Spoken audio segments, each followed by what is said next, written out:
Okay, so what we are going to be studying in this unit or segment of the course is called rhetoric.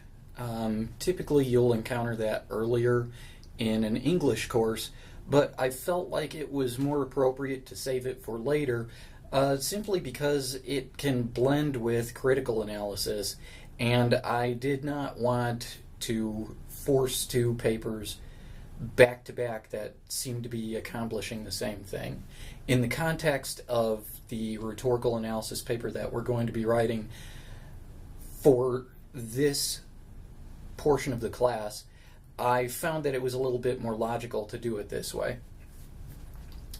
So, rhetoric is, simply put, the art of persuasion. Its origins are in the classical period of Greek history, and rhetoric consists of a simple system of three things called modes of appeal, and this is the part to pay very close attention to.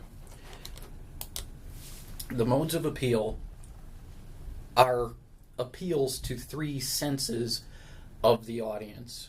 The first is pathos, the appeal to emotion, so the audience's sensitivity to its own feelings. The second appeal is the appeal to logos, the appeal to logic, so the sense of sensibility, so to speak, of your audience. And finally, the third one, which many teachers, if you've studied this before, might have described as the appeal to ethics. But ethos should be considered the appeal to authority, the audience's sense that the speaker is trustworthy and authoritative. Now I'm going to go into a bit more detail here on what these are, but pathos is the mode of appeal that appeals to the audience's emotions.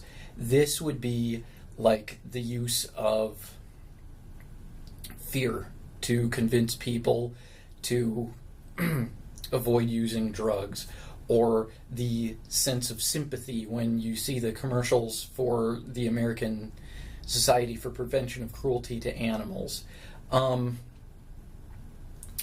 Since people tend to react more strongly when their emotions are stimulated, you will find that pathos can be considered highly effective in certain contexts. However, one major weakness is an author's tendency to over-rely on it. Not everybody has the same emotional reaction to certain emotional stimuli.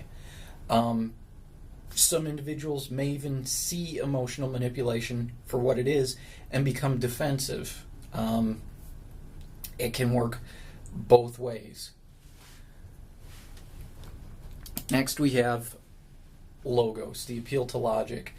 This would be the presentation of facts and statistics in an attempt to persuade an audience. The Socratic method, which we discussed earlier when we were considering the allegory of the cave, is a question and answer process by which the audience uses what it already understands to construct a better understanding of a more complex idea. This is an appeal to logos. You understand what the audience already knows, or you provide the audience with information that it needs in order to gain a stronger understanding. A weakness of this mode is audience knowledge and logic. It's possible to overestimate how much your audience knows about a certain topic and present logic that may be too complex for the audience to piece together. Finally, ethos. Like I said before, this is appeal to authority. And by that I mean, pay extra special attention to this.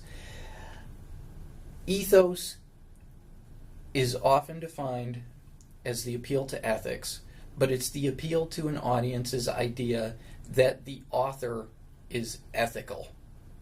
And not ethical as being a good person, but ethical as being a trustworthy person.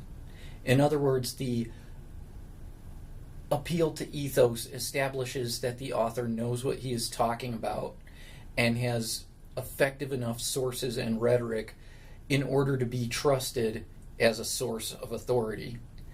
It may seem confusing, but consider ethos to be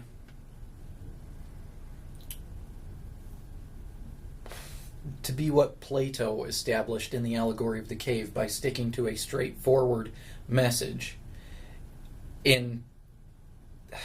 I agree with me, P.J. O'Rourke failed to establish strong ethos because he jumped all over the place. I remember many students commenting on that in their evaluations of those essays and commenting on how it was very hard to trust him as an authority.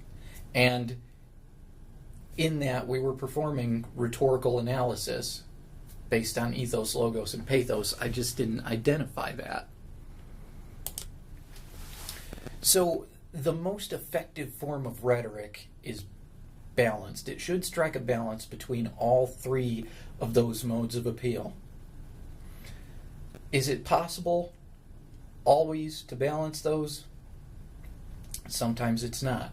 The inclusion of each mode of appeal depends on the function of the argument.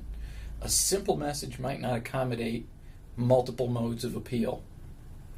For example, you may only need to provide logos in order to make an argument that your solution to a math problem is correct. You don't need to appeal to your math teacher's sense of emotion.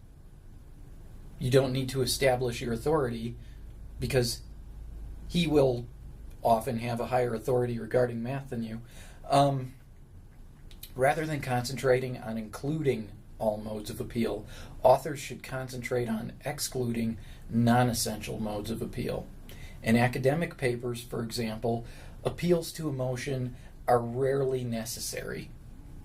The reason for that is that a typical research paper relies on logic. You're going to perform a lot of research in order to provide facts to your audience, and you're going to read as much as you can about your topic to appear knowledgeable in terms of your authority. So an appeal to audience emotion isn't going to put your paper on a stronger footing by including that appeal to pathos. So rhetorical analysis, which is the extension of rhetoric, is the process of examining each of those appeals and determining whether they are effectively or ineffectively included in a paper. That will be the next video.